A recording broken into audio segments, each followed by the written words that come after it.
Aqui é o motor 1.0 do Celta, fazendo um barulho, né? Quando funciona e quando engata ele morre. Eu fui ver aqui,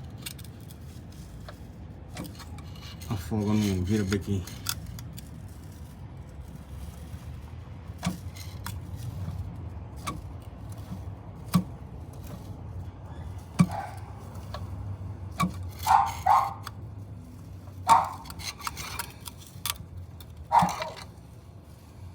E já era.